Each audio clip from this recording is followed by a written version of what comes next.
Gracias a todos. Bueno, seguir esa conexión, ¿no?, con los espíritus buenos que siempre nos asisten, si no, no sería posible hacer prácticamente nada, ¿no? Al menos por mi parte. Así que agradecerle la parte de ellos, que es la que va a estar un poco mejor. Los errores ya sabéis a quién achacarse. Vamos a hablar de 70 veces 7. Seguro que os suena, ¿verdad? De todos es conocida esa expresión, ¿no? Es una respuesta, 70 veces 7, que le da Jesús a Pedro ante una indagación, ¿no?, del apóstol. El apóstol le hace una pregunta y él le contesta esta expresión, y esa es de lo que vamos a hablar hoy en este pequeño, ¿no?, de este pequeño trabajo que hemos preparado. Está recogida en el Evangelio según San Mateo, en el capítulo 18, en el versículo 21. Pero para entender realmente lo que es, lo que significa esta expresión, ¿no?, su procedencia, su significado, ese significado más profundo, tenemos que retrotraernos a un personaje que se llama Lamec. Este señor, Lamec, es descendiente de Caín, que era uno de los hijos de Adán, que, como todos sabéis, pues asesinó a su hermano Abel. Dios puso una marca en Caín y le advirtió al mundo que si alguien le dañaba, pagaría 7 veces ese daño. De ahí viene eso de las 7 veces, ¿no? Un día alguien hirió a este personaje, a Lamec, a este descendiente de Caín, y él, pues en respuesta, en venganza, lo mató. Ahí él convocó a sus esposas y afirmó: he matado a un hombre, lo he matado porque me ha herido. Si 7 veces será vengado Caín, Lamec, es decir, él, lo será 70 veces 7. Así que ahí veis de dónde viene el origen de esta expresión 70 veces 7. Esto está recogido en el libro, en el Génesis, en el capítulo 4, en el versículo 23 y 24. Lo digo para que, por si queréis consultarlo, si queréis verlo, ¿no? Como vemos, en la mente de Lamec, en ese pensamiento en el que él se enmarca, esa venganza está plenamente justificada. Porque todo aquel que le hiriera ya sabía de antemano a lo que se debía tener, ¿no?, lo que le iba a pasar. Esto no vamos a encadenarlo luego, ya veréis cómo Jesús, ¿no?, utiliza el mismo argumento para contestar a Pedro. Con esta filosofía de fondo, ¿no?, debemos situarnos ese momento en el que Pedro, bueno, con la edad que tenía, y pues había sido herido ya muchas veces, ¿verdad?, como cualquiera de nosotros. Ahí Pedro le pregunta a Jesús: ¿cuántas veces perdonaré a mi hermano, ese hermano al que peque contra mí? Y dice: ¿hasta 7? Mateo 18. Podemos imaginar, ¿no?, ese cuadro. Podemos imaginar a Pedro teniendo presente aquella condena, ¿no?, que Dios hace a Caín en el caso de cuando, bueno, Caín mató a Abel, ¿no?, de castigarle 7 veces la ofensa a aquel que le dañara.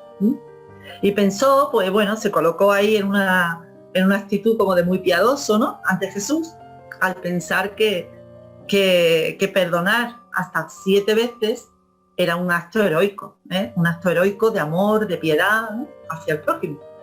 Incluso quizá podríamos pensar que Pedro esperaría incluso, pues, hasta una palmadita en el hombro, ¿no?, como aprobación por parte de Jesús. Porque perdonar 7 veces era perdonar mucho. En la época estaba considerado como de bien hacer, ¿no?, de buen hombre, de buena persona, perdonar hasta 3 veces. A partir de la 4ª ya se podía tomar la actitud vengativa, ¿no?, para reparar, ¿no? Bueno, esta actitud, como decimos, no sé si es mucho imaginar, ¿no?, pero parece como que Pedro se coloca en esa actitud, ¿no?, y quería, pues, a lo mejor que Jesús le reconociera, ¿no?, esa actitud piadosa. Probablemente sería para él, pues, un poco sorpresiva, ¿no?, la respuesta que le da Jesús, cuando le dice no hasta 7 veces, sino hasta 70 veces 7. Esto, como os digo, viene recogido en Mateo, ya en el capítulo 18, ya en el versículo 22. Obviamente Jesús conocía muy bien las Escrituras, y conocía perfectamente la historia de Lamec, ¿verdad? Seguro. De hecho, lo utilizó, ¿no? Utilizó exactamente el mismo recurso de Pedro, pero le dio la vuelta. Aquí Lamec, al responder a la agresión, refugiándose en esa enseñanza bíblica, le dio a esa respuesta un trasfondo, una connotación de venganza, ¿verdad? Para justificarla. Estaba justificada porque estaba recogido en la Biblia. No decimos que, bueno, que esa justificación sea malintencionada, pero sí que es el resultado de una mala interpretación. Es una mala interpretación de las Escrituras. Porque nuestro Padre Dios, por más que en el Antiguo Testamento nos lo pinten de una determinada manera, todo tiene un porqué y una causa, y bueno, que ya hemos estudiado, ¿no? Pero que bueno, no es el momento ahora mucho de profundizar, ¿no?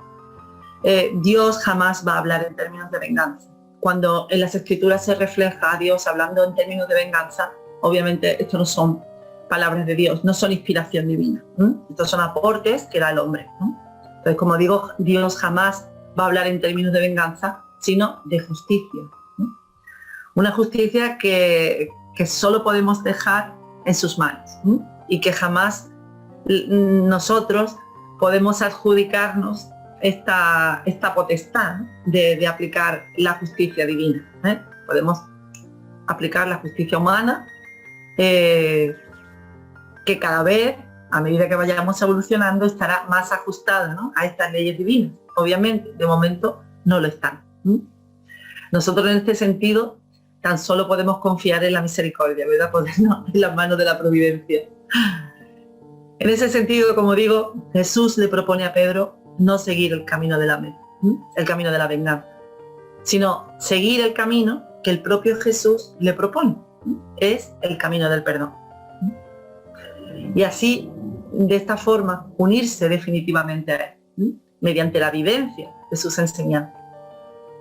En estas pequeñitas cosas, el Maestro va dejando señales, ¿no? Las señales necesarias para poder seguirlo. Y nosotros estamos viendo continuamente, cuando estudiamos el Evangelio, cómo Él aprovecha ¿no?, para dejarnos esta enseñanza profunda, con ejemplos muy sencillos, ¿verdad? Él lo aprovecha todo, en todo momento. A veces esta afirmación también tenemos que señalarlo, porque así ocurre en algunas tendencias, ¿no? Quiere ser mal interpretada. De hecho, lo es cuando la usan en el sentido literal. Cuando se está estudiando, a lo mejor, muchas veces los compañeros preguntan, ¿no? 70 veces 7, ¿qué quiere decir? ¿490 veces? Esto no tiene ningún sentido lógico, ¿verdad? Pero aún así, esa acepción también se suele utilizar, ¿eh? Desde luego que no tiene ningún sentido. No tiene sentido. Nosotros estamos enfrentando una fe, por supuesto que tenemos fe, pero es una fe que enfrentamos con la razón, ¿no? Cara a cara, como nos lo pide Kardec, como nos lo pone Kardec. Como hemos visto, la expresión hasta 7 veces, tiene ya una tradición basada en el Antiguo Testamento. 7 como signo de perdonar mucho, como digo. Pero Jesús viene a multiplicar por un número muy superior esa capacidad de perdón, esa capacidad de perdonar. Nos expone que es posible, ¿no? Perdonar no 7, que ya para ellos era más del doble de lo que se les exigía a un hombre de bien en esta fe, en esta cultura hebraica, sino que lo multiplica por 7. O sea, él proponía el doble más 1 de lo que estaba aceptado, y él lo multiplica por 70.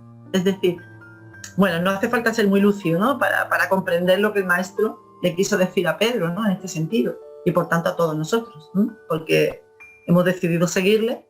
Entonces él, cuando habla a sus apóstoles, nos habla a todos, ¿verdad? Hay que perdonar mucho, hay que perdonar siempre, en cada momento, en cada lugar, en cada ofensa. Fijaos lo que propone Jesús, qué camino, ¿verdad? Hasta ahora bien, ¿no?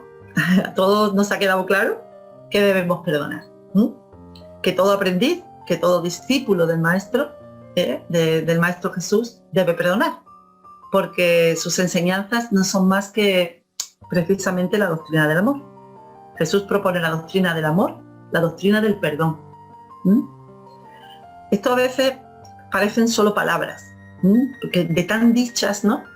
Parece que están muy manidas. Quizás es posible, ¿no? Que haya personas que les parezca, ¿no? Y de hecho, si no las vives, probablemente lo sean, ¿no? Pero es que no hay otra forma. Es que no hay otro camino. El camino de Jesús es el camino del amor. Y perdonar, compañeros, perdonar es una forma de amar. Perdonar es una forma de amar. Ahora habría que indagar, ¿no? ¿Qué es perdonar? ¿En qué consiste el perdón? Podemos afirmar, simplificando mucho, ¿no? Que perdonar es básicamente una decisión personal.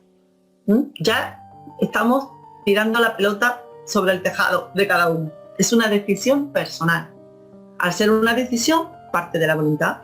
El origen es la voluntad. El origen es la inteligencia. No estamos hablando de un camino místico, en absoluto. Cada uno puede elegir el camino que necesite, que quiera, pero el camino que propone el Cristo no es un camino místico. Es un camino real. Que solo va a depender de nuestra voluntad, que está en nuestra mano.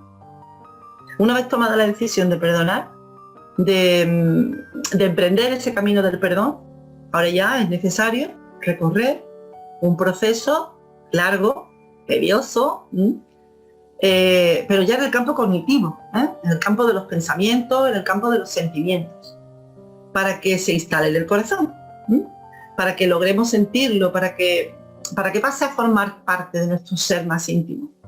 Es decir, debemos lograr que el perdón se convierta en un sentimiento. Para que sea real, debe ser un sentimiento, que se integre en nuestra forma de ser, en nuestra forma de actuar. Así ya el perdón ya va a dejar de ser una obligación, un esfuerzo, podemos decir, intelectual, para convertirse en una necesidad del corazón. Y que un día, más largo, más pronto que tarde, nos salga a todos de una manera espontánea, de una manera natural, que no necesitemos hacer el esfuerzo.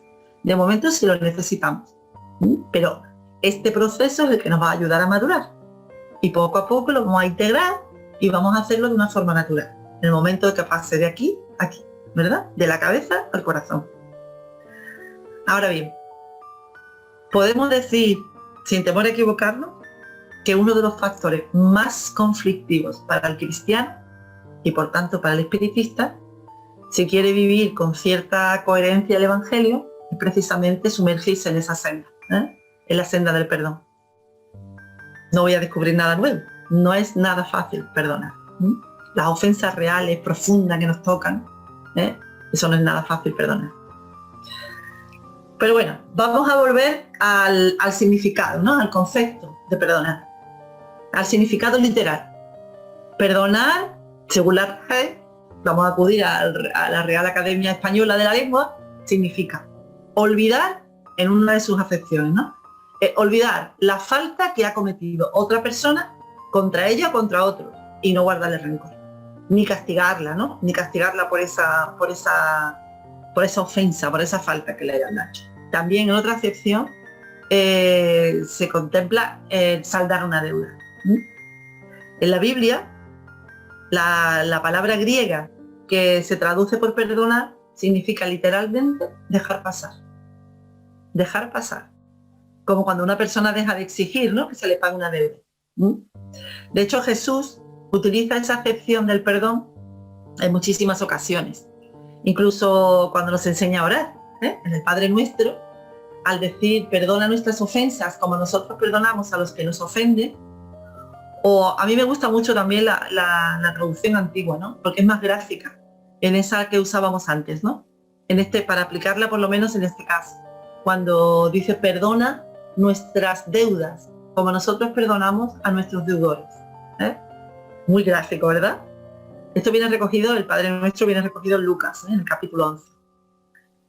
También lo utiliza en la parábola del esclavo que no mostró misericordia. ¿Os acordáis de esta parábola? Cuando le pide al rey que le perdone una deuda y lo iba a llevar a la cárcel hasta que no pagara y bueno, al final el rey le saldó, le perdonó la deuda, ¿no? Una deuda muy grande. Cuando salió por la puerta del palacio se encontró con uno que le debía a él y le exigió la deuda, o sea, no supo aplicar, ¿no?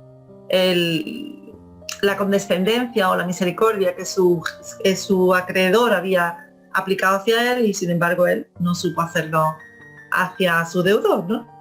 Jesús nos deja muy claro, ¿no?, que el perdón es el equivalente a la cancelación de la deuda. En Mateo 18, ya si desde 21, que empezamos con el capítulo 18, como digo, hasta el 35, contempla todo este tema, ¿no?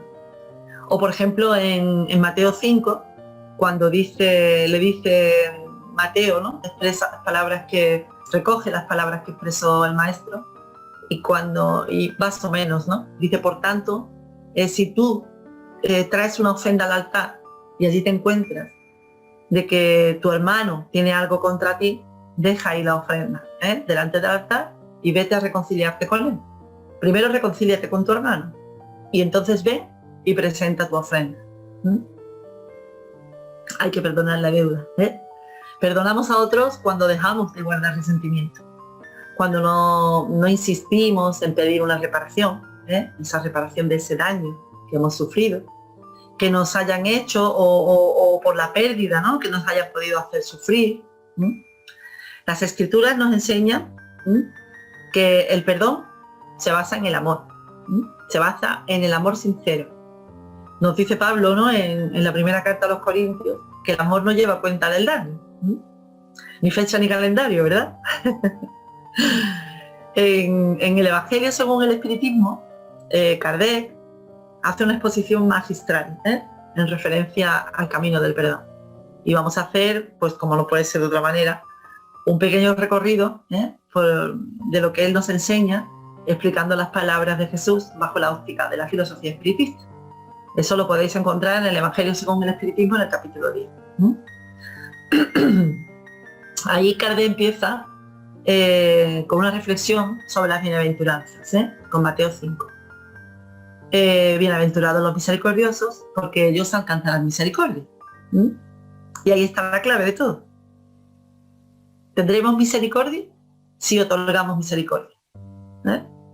Relaciona la misericordia con el olvido y el perdón, con el perdón de las ofensas. Cualidades que son propias de almas elevadas, que están fuera del alcance, ¿no?, del mal que se les quiere hacer. Y aquí es necesario e importante hacer notar lo interesante de esto último. Las personas que olvidan, las personas que perdonan, están fuera del alcance del mal que se les dirige. Fijaos, ¿os lo habéis planteado alguna vez? ¿Por qué? ¿Por qué será que las personas que olvidan y perdonan están fuera del alcance del mal que se les quiera hacer? ¿Qué quiere decir eso realmente? Pues significa algo, es un principio espiritual que aquí se ha estudiado, que Carlos lo ha explicado muchas veces, y que es interesantísimo tenerlo presente. Esto ocurre porque el mal se circunscribe a sí mismo. Es decir, si no encuentra resonancia, si no halla su reflejo, se diluye, desaparece. O podríamos decir también que vuelve al lugar de donde partió. ¿Por qué vuelve ahí? Porque es donde encuentra afinidad. Esa afinidad que necesita para reflejarse. A poco que reflexionemos un poquito lo vamos a entender. Y es muy interesante, porque está en nuestra mano. El que nos afecte o no nos afecte el mal que nos quieran enviar. Con un trabajo íntimo no te puede alcanzar ningún mal, de ningún tipo. Debemos aquí recordar otra vez, ¿no?, el título de esta charla, 70 veces 7. Jesús nos enseña que la misericordia no debe tener límites. Al decir que debemos perdonar 70 veces 7, eso es lo que realmente significa. Sin olvidar que todos nosotros, todos estamos necesitados de perdón. Todos estamos en deuda con la ley divina. Deberemos aplicar a nuestro hermano, a nuestro prójimo, a todos la misma misericordia. Es decir, el perdón de la ofensa en el mismo grado que en todo momento nosotros estamos necesitando del mismo Dios y de la vida. Todos estamos en deuda con la vida. Porque por eso dice, bienaventurados los misericordiosos, porque ellos alcanzarán misericordia. la misma vara, ese también nos suena, ¿verdad? La misma vara que usemos para medir las ofensas que nos hacen será la que usarán para medir las nuestras. Es una pura cuestión de lógica y, por supuesto, una pura cuestión de justicia, de justicia, de la verdadera justicia de la que se escribe con mayúsculas. El perdón debe ser siempre sincero y sin ningún tipo de doblez. Por lo menos hacer el intento, el esfuerzo continuo, ¿no? Hasta conseguirlo. Es posible, ¿no?, que ante los hombres queramos presentarnos benevolentes, hacer ostentación de una grandeza que no poseemos. En ese caso, la reconciliación que debería existir al perdonarse uno y otro, pues no es real. El perdón mutuo no se produce, entonces se pospone para una ocasión más oportuna, para que se produzca, porque producirse se va a producir en algún momento de nuestra vida, en cualquier existencia. Dios, la providencia, nos irá colocando en situaciones determinadas hasta que la reconciliación se produzca. Y esa reconciliación solamente se produce con el perdón. En este caso, ante los hombres, nosotros podemos presumir de lo que no somos. Eso sí es cierto. Y a veces pasa, ¿no? Personas que creemos que son muy piadosas por lo que dicen, pero en su íntimo nosotros no sabemos, ¿verdad? Pero no debemos olvidar que Dios conoce nuestras intenciones y que la apariencia ante Él no sirve para nada. Y como al final Él es el único que sabe la verdad, podemos engañarnos entre nosotros, pero al Padre de ninguna manera. Como digo, el perdón es la puerta de la reconciliación. Que en ese caso, pues no habremos abierto, la dejaremos ahí y permanecerá ahí viva, todas esas heridas que producirán consecuencias a veces que no tenemos ni idea de lo que puede ocurrir. Hasta que ese perdón no se produzca de verdad, con sinceridad, sin dobleces, sin segundas intenciones, esa reconciliación, ese entre ofendido y ofensor, jamás se va a producir, hasta que esto no ocurra. Como espiritistas, hay algo que nos hace estar alerta, ¿no?, de una manera quizá pues, más llamativa que para el resto de las personas, ¿no?, que no tienen este conocimiento. Muchos viven odiando, o al menos con las ofensas muy vivas, ¿no?, en el recuerdo, en el pensamiento. Ellos creen que esto pues podrá seguir así hasta que la muerte ya funcione como destructor, ¿no?, de ese odio, ¿no? Como si la muerte tuviera la capacidad para eliminar todo. Bueno, como si la muerte tuviera capacidad para eliminar algo. Pues bien, como espiritistas, como digo, sabemos que la muerte no borra nada. No borra absolutamente nada. Es más, sabemos incluso que la muerte no existe. Como tal, la muerte no existe. Por tanto, podemos afirmar que la supuesta muerte, o bueno, lo que llaman muerte, ¿no?, el común de las personas, la muerte física, la disgregación del cuerpo físico, pues a veces permite incluso avivar ese odio. Ese odio que se han tenido las personas, muchas veces, traspasado la muerte física, aviva ese sentimiento, porque odia al espíritu. El espíritu es el que anida esos sentimientos, para bien o no para mal. Y el espíritu es eterno. Odia, obviamente, porque está enfermo, ¿no? El espíritu que odia, desde luego, no es un espíritu sano, es un espíritu enfermo. Pero no por eso deja de ser eterno. El espíritu siempre es eterno, ¿verdad? Por eso Jesús nos dice, reconcíliate con tu hermano. Reconcíliate con tu hermano mientras estés en el camino, porque será más fácil la reconciliación aquí. De todas formas, tendremos oportunidad siempre. Siempre la vamos a tener. La providencia siempre nos va a colocar de forma que podamos solucionar este problema. Pero cuanto antes mejor, ¿verdad? Cuanto antes se cura la enfermedad, antes dejaremos de sufrir. La muerte no nos libera, como digo, de esos sentimientos vengativos. Y por tanto, no nos va a liberar de los enemigos. Sabemos de espíritus vengativos que persiguen muchas veces con su odio, más allá de la tumba, a aquellos a los que ha guardado rencor durante su vida física. A veces se espera a que su enemigo esté encarnado, uno desencarnado, y su enemigo encarnado para atormentarle. y para perjudicarle, a él y a sus seres queridos, a donde le pueda hacer más daño. A este proceso se debe, sin lugar a dudas, casi siempre, la gran mayoría de las obsesiones, esas obsesiones espirituales de las que todos hemos oído hablar, ¿verdad? Tanto sufrimiento produce en nuestro actual estado evolutivo, obviamente, ¿no? Porque en estados evolutivos más avanzados este tipo de obsesiones lógicamente no se producen, ¿no? Obsesor y obsesado, ellos se ven envueltos en una cadena de venganzas, existencia tras existencia, perdiéndose en los anales de los siglos, ¿no? A saber de dónde vienen, ¿no? En un sufrimiento sin fin, precisamente por optar por alejarse del camino del perdón, que es el que propone Jesús, el camino del perdón, que es el camino del amor. Por eso debemos tener presente esa realidad. Cuando nos sintamos ofendidos o hayamos ofendido a alguien, tratar de reparar, reconocer que nos hemos obrado, que hemos obrado mal. Muchas veces el reconocer que hemos obrado mal a veces es suficiente, reconocer que nos hemos equivocado para tratar de resolver la ofensa lo antes posible, y no dar lugar después pues a procesos que se pueden convertir realmente en muy dolorosos. Recordemos que Dios no deja a merced de la venganza a aquel que ha perdonado. Eso no lo dice el Evangelio, Es decir, si nosotros hemos hecho honestamente, de corazón, nuestra parte, por más que el otro no nos perdone, ya no estaremos al alcance de sus malos sentimientos, de sus malas acciones. Ya no. Aunque no hayamos podido conseguir que la otra persona nos perdone, si nosotros hemos perdonado, si nosotros hemos hecho todo de nuestra parte, ya no hay nada que hacer, ya no nos puede llegar. Y volvemos a nuevo al principio que hemos hablado antes, al que el mal se circunscribe a sí mismo. Si no encuentra resonancia en nosotros, ya no podrá alcanzarlo. Por eso tenemos que perdonar nosotros. Lo que haga el otro es su camino, ¿verdad? En ese caso, nosotros solo nos debe mover la piedad, la compasión por aquel que nos quiere mal.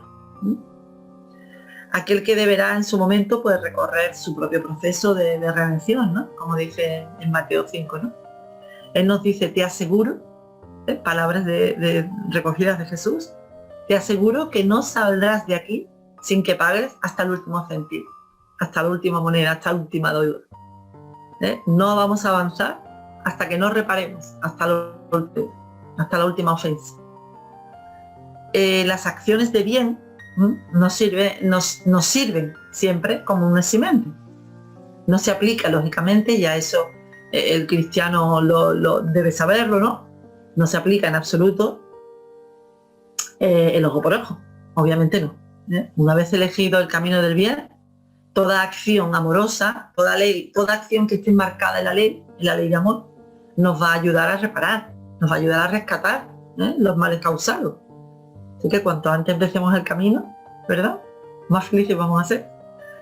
Vemos continuamente la persistente llamada de Jesús, ¿verdad?, a perdonar siempre, en toda su enseñanza, en toda su doctrina. Siempre la llamada es al perdón. Por eso, si vamos a presentar nuestra ofrenda en el altar, ¿qué puede significar? Esa supuesta ofrenda para nosotros espiritistas. Nosotros no hacemos ofrenda, los espiritistas, ¿verdad? Nosotros no creemos en ritos, en rituales, ni en nada de eso. Entonces, ¿cómo podríamos nosotros enmarcar la equivalencia, ¿no? ¿Qué podríamos decir? Podemos imaginar, ¿no?, ese momento, si hacemos esa abstracción, ¿no?, de recogimiento, ese momento de intimidad con el Padre, en el que nos recogemos, nos reconocemos pequeños, humildes, en el que nos disponemos a orar, a poner nuestro pensamiento, nuestro sentimiento en sintonía con ese ser maravilloso, ¿no?, con nuestro Padre. Ahí podemos recordar alguna enemistad, alguna ofensa, propia o ajena, en la que necesitemos perdonar, o necesitamos de perdón, o necesitamos pedir perdón, ¿verdad? Me parece que, no sé, que es un momento, ¿no?, similar a hacer la ofrenda. Es un buen momento para reconocer la necesidad de cambiar nuestro íntimo, de recorrer los pasos hacia la reconciliación con el hermano. No es posible elevarnos realmente en pensamiento y en sentimiento si guardamos esos males en nuestro corazón. Ya comenzamos la charla, ¿no? Reconociendo la dificultad del proceso del perdón. Nuestro corazón aún es duro y nuestro orgullo y nuestro egoísmo aún son fuertes y están ahí muy vivos, ¿no? Pero también dijimos que el perdón es una elección, es un acto de voluntad. Por eso, si hemos decidido perdonar, ya no habrá quien nos pare, ¿eh? Eso ya es imparable. Al contrario, en el momento que optemos honestamente esa opción, por ese camino, no nos va a faltar asistencia para conseguirlo. Y la herramienta más eficaz de todas, os aseguro de verdad, y lo podéis, los que lo habéis probado lo sabéis, ¿no? Que todas esa herramienta es la oración. Es que no puede ser de otro modo, es la oración, porque es la forma de conectar, ¿no? Ahí vamos a hallar la fortaleza de ánimo que necesitamos para iniciar ese camino. Y facilitar que hermanos buenos, hermanos abnegados, que siempre están prestos a ayudarnos y van a inspirarnos, ¿no? De la mejor manera.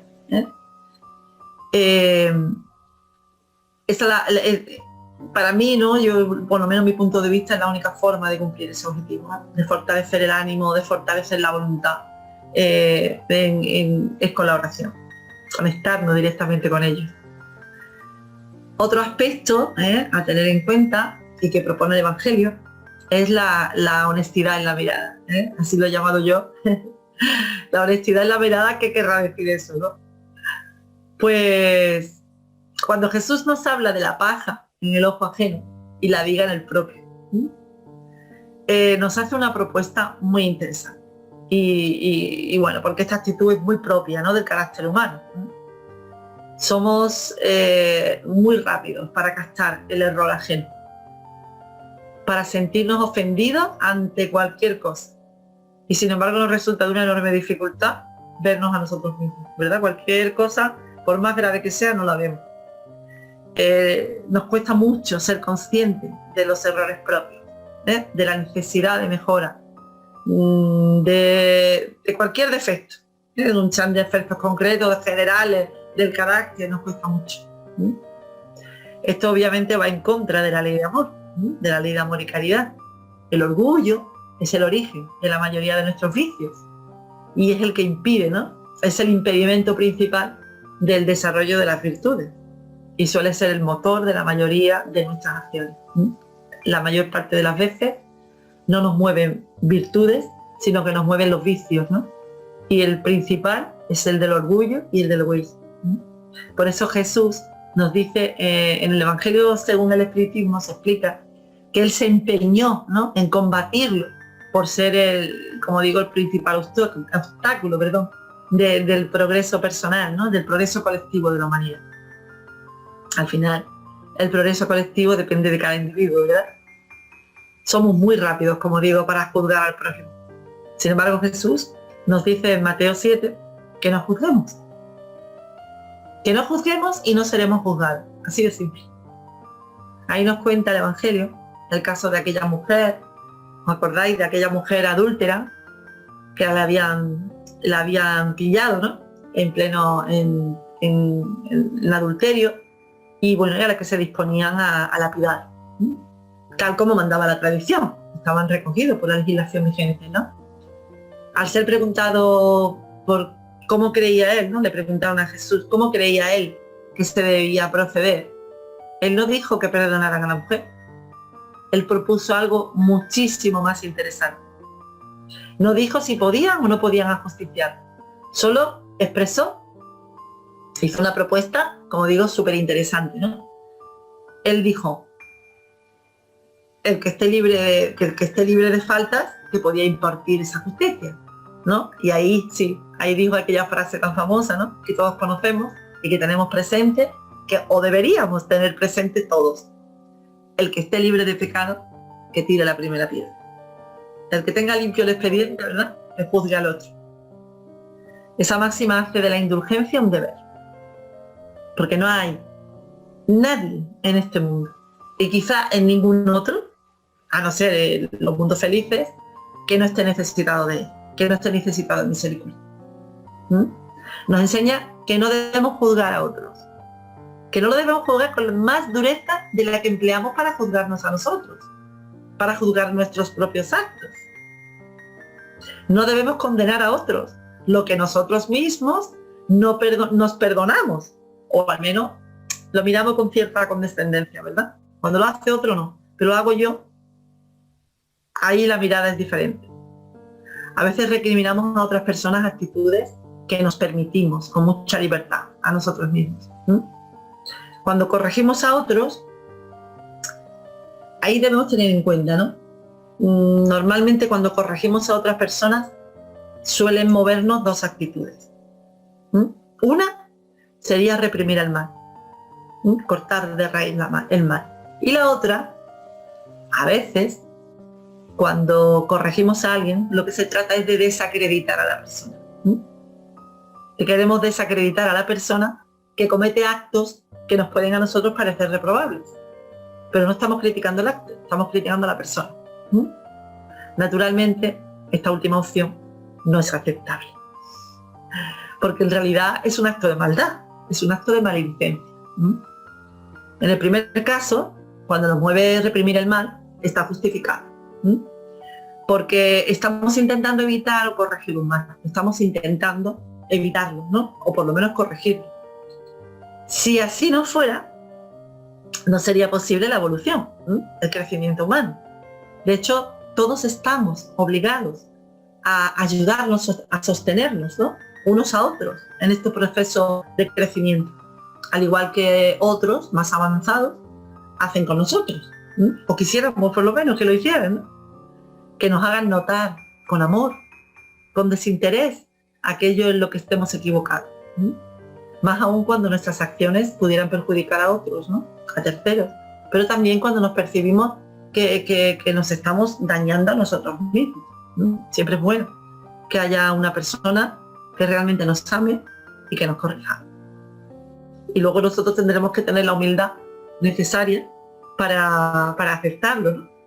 ¿Y cuál sería la actitud aceptable de aquel que quiere corregir un mal? Jesús a menudo lo reprime, reprime el mal con términos verdaderamente enérgicos, con una fortaleza, ¿no? Con ese vigor. Podemos imaginar, seguro que todos lo tenéis en el pensamiento, el momento de la expulsión de los mercaderes en el templo, ¿verdad? Pero Jesús nos pone sobre el tapete cuál es la condición sine qua non para ejercer esa actitud. ¿Cuál es la condición imprescindible? Es decir, no podemos ser acreedores del mal que pretendemos reprimir. ¿Cómo te voy a corregir algo que yo también hago? No es posible, ¿verdad? Simplificando, todo aquel que se quiera erigir en un corrector de su hermano debe estar investido de autoridad moral. La única autoridad que puede permitirse esta acción o condición es la autoridad moral. Naturalmente, aquel que ya tiene un nivel moral adecuado, pues sabe cómo, ¿no? Cómo debe hacerlo, en qué condiciones.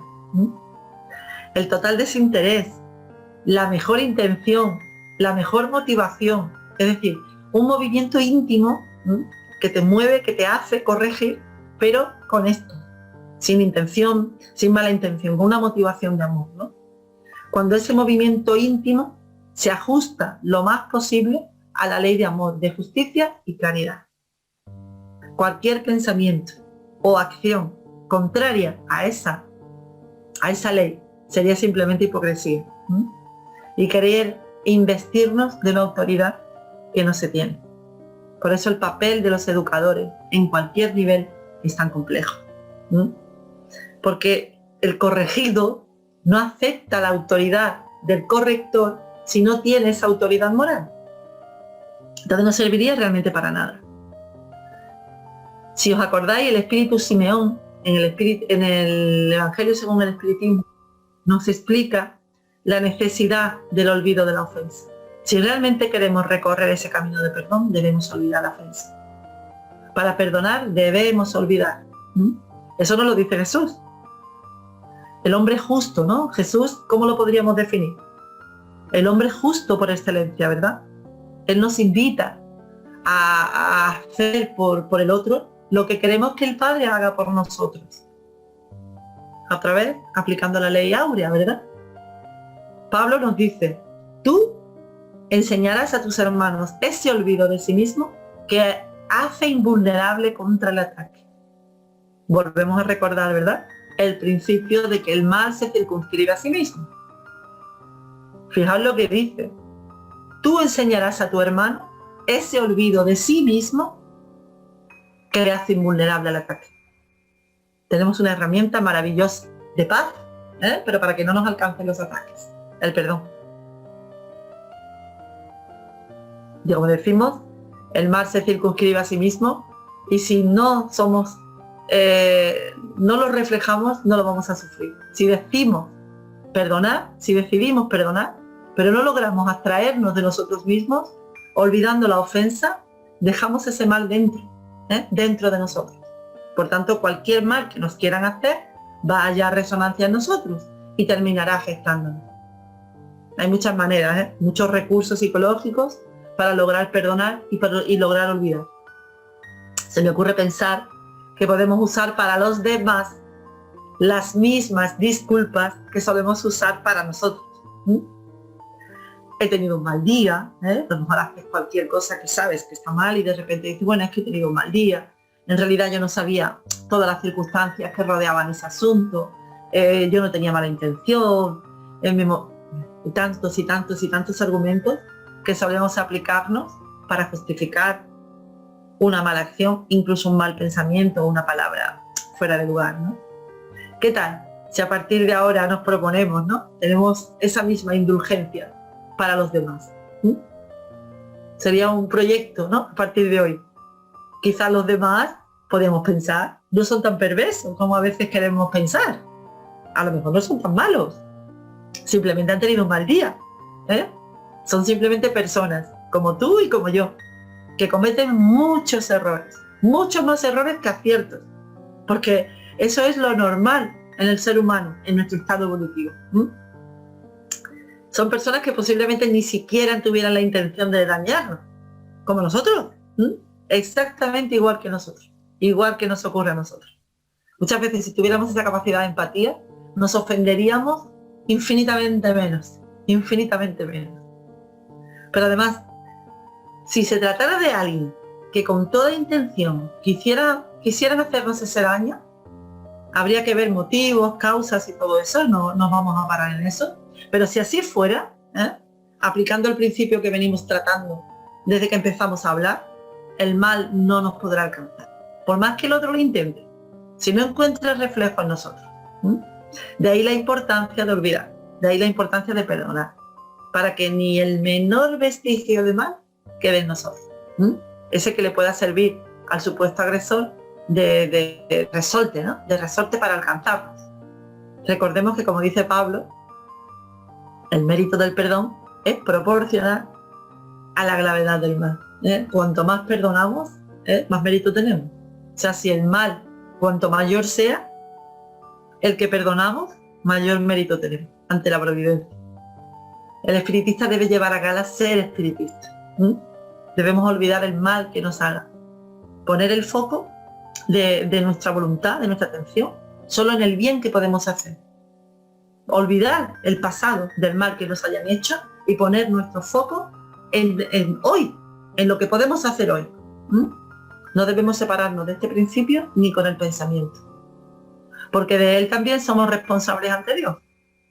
Debemos hacer que estén alejados, ¿no?, de todo rencor. Nuestros pensamientos, tenemos que estar ahí, mimándolo, no cuidándolo, para que no se nos desvíe.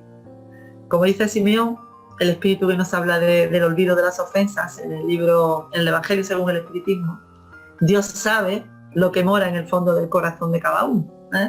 Feliz, pues, aquel que todos los días puede dormirse diciendo, no tengo nada en contra de mi prójimo. Imaginaos qué almohada, ¿no?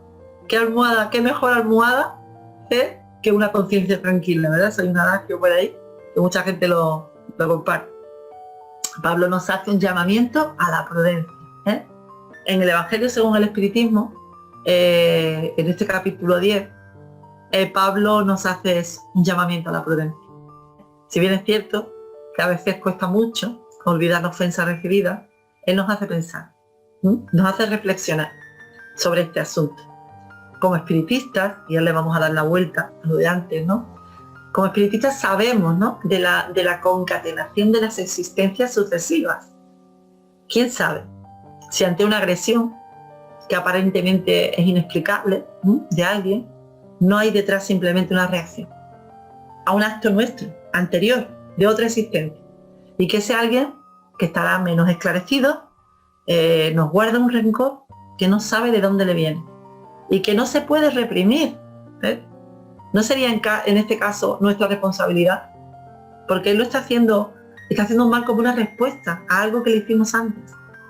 ¿No sería en ese caso nosotros los que dimos el primer golpe? Por eso se hace interesante y necesario, si queremos progresar, que también demos el primer paso a la hora de instaurar la paz, ¿eh? La paz en la relación entre ofensor y ofendido, perdonando, olvidando la ofensa, tal y como la quisiéramos para nosotros.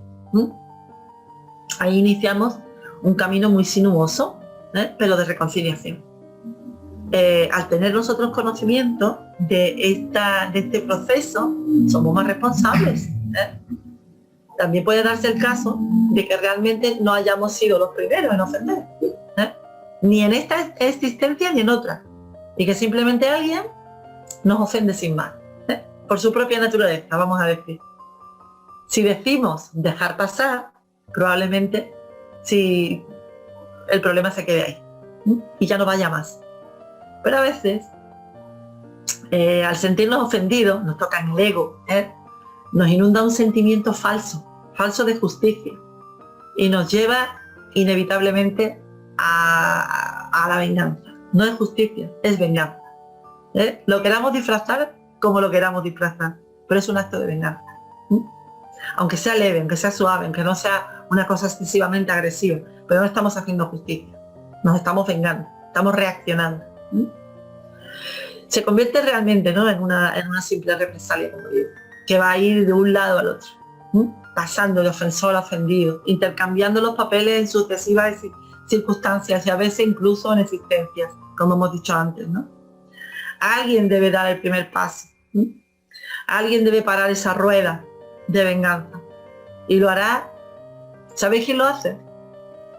El que tenga un corazón más hermoso, el que tenga un corazón más lleno de amor, el alma más esclarecida, porque el perdón es propio de almas grandes y el rencor es propio de almas de gran bajeza, de inferioridad moral. Nosotros ya hemos elegido el camino del perdón, por más esfuerzo que nos suponga, pero como dijimos al principio, perdonar es una elección, está en nuestra mano, es un acto de voluntad y nuestra elección ya está hecha. Nosotros ya hemos elegido caminar, ¿verdad?, detrás del Cristo. Nosotros queremos desarrollar esa conciencia, y ya a partir de ahí que lo hemos decidido y que estamos haciendo el esfuerzo, nunca más vamos a estar solos. Ese camino siempre lo vamos a recorrer acompañados. Desde luego, también tenemos que resaltar, ¿no?, que perdonar no significa tolerar o aceptar los actos desviados del bien. No, en absoluto. Tampoco estamos hablando de eso. Como dijimos antes, estamos obligados a señalar los actos que van en contra de la ley de amor, siempre que nos mueva un verdadero y sano interés por el bien. Hay un antiguo adagio que exhiben muchas religiones que dicen: condenamos el pecado, pero no condenamos al pecador, ¿no? Eso aparece, como digo, en muchas religiones, ¿no? Pero yo lo he encontrado en varios salmos y en el libro de los Proverbios, si lo queréis buscar por ahí. No aparece literalmente, pero sí en ese sentido, ¿no?, con ese significado. Nosotros, con nuestra reserva al hecho de condenar, nos puede servir como ejemplo. El mal sí que lo rechazamos, ¿no? Ahí sí que lo combatimos. Pero el hermano equivocado, ¿qué hacemos? ¿Lo condenamos? No, ¿verdad? El que cometió el mal, lo que hacemos es asistirle en la medida de nuestras posibilidades, de nuestras limitaciones, ¿no? Le perdonamos, literalmente le perdonamos, directamente. Hacemos ese trabajo, ese esfuerzo personal, ¿no? Nos pueden decir que somos ingenuos, es cierto, nos lo dicen, de hecho, dado el mundo en el que vivimos, ¿verdad? Pero no lo somos. Nosotros no somos ingenuos. Sabemos perfectamente en el mundo que vivimos y los espíritus con los que nos relacionamos, realmente con los que sintonizamos, ¿verdad? Jesús ya nos lo anunció. Nosotros con esta actitud puede ser que tengamos una actitud más ¿cómo decir? Nos ponemos más a los pies de los caballos, ¿no? Pero ya hemos dicho que no es así, ¿eh? Que si alguna vez nos ocurre eso, es que simplemente estamos rescatando. Pero injusticia nunca va a haber. Una vez que entiendes este conocimiento, nos damos cuenta de que no existe la injusticia. Aunque aparentemente sí lo sé. Jesús nos dice a todos, a todos sus seguidores, iba a decir, parece que estamos aquí hablando de followers, ¿no? A todos sus discípulos, ¿no? Pero sí, sus seguidores, claro que sí, si le seguimos. Él nos dijo, mirad, yo os envío como ovejas en medio de lobos. Por tanto, sed astutos como serpientes e inocentes como palomas. Eso también está recogido en Mateo, en el 10. ¿Qué querrá decir eso? Que debemos ser prudentes, ¿verdad? Debemos ser prudentes, debemos cuidarnos, así como a los seres que están bajo nuestro cuidado, nuestra custodia. Habrá ocasiones en las que debamos retirarnos, ¿verdad? Nos tenemos que retirar prudentemente, con sigilo, de aquellas situaciones en las que ya nada nos cabe por hacer, ¿no? Para ayudar o rectificar un mal constante, que no estamos haciendo nada provechoso por la persona realmente. El hecho de estar sufriendo sus agresiones constantemente no tiene sentido. Siempre vamos a tener el recurso de la oración, siempre. Y cuando ya hayamos hecho todo cuando está en nuestra mano, pues dejarlo todo en manos de la providencia.